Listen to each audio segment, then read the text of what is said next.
안녕하세요. 건축시공기술사 심재현입니다. 오늘은 문 설치 시 중요한 사항에 대해서 알아보도록 하겠습니다. 중요한 사항이 뭘까요? 오늘 제가 좀 말씀드리고 싶은 것은 문틈 관리를 하자. 이 얘기를 좀 하겠습니다. 사진을 보면서 알려드리도록 하겠습니다. 이게 이제 구축 아파트에서 이게 리모델링한 이제 방문 설치 사진인데요. 이 하부에 보시면은 과도하게 이제 빛이 들어오게 오는 걸 볼 수 있습니다. 여기로 이제 소음하고 이제 빛이 들어오면 좀 불편함을 느끼게 되죠. 제가 실제로 가서 좀 앉아봤는데 좀 많이 좀 불편할 수 있겠다 이 생각이 좀 들었습니다. 그래서 이제 이 문틈 관리를 해야 되는데 어떻게 해야 될 거냐? 6mm 이하로 이제 틈 관리를 해야 됩니다. 그래서 이제 인테리어를 하시거나 뭐 이런 분들은 인테리어 이게 업자분들한테 이런 얘기를 해주셔야 돼요. 이게 요즘에 이제 하부 틀이 없기 때문에 대부분 이런 스타일로 이제 가기 때문에 이런 하부에 이런 틈이 많이 발생될 수가 있습니다. 그래서 이런 것들이 6mm 아래로 좀 관리가 됐으면 좋겠다. 협의를 먼저 하시고 현장에 따라 안 될 수 있는 여건이 있거든요. 그래도 이제 사전에 이런 것들을 좀 얘기가 돼가지고 될 수 있는 부분은 최대한 좀 될 수 있도록 그래야지만 나중에 다툼이 없고 이제 분쟁이 없게 되는 겁니다.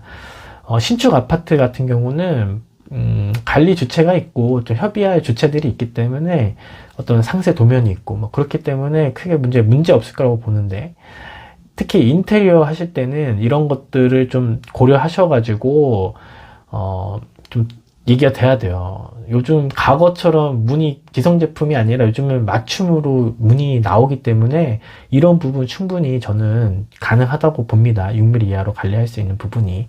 그래서 이런 것들을 조금 신경 써가지고 문틈을 좀 제어함으로써 문 기능을 제대로 할 수 있게끔 하는 것이 오늘 중요한 체크 포인트, 꿀팁이라고 이해하시면 되겠습니다.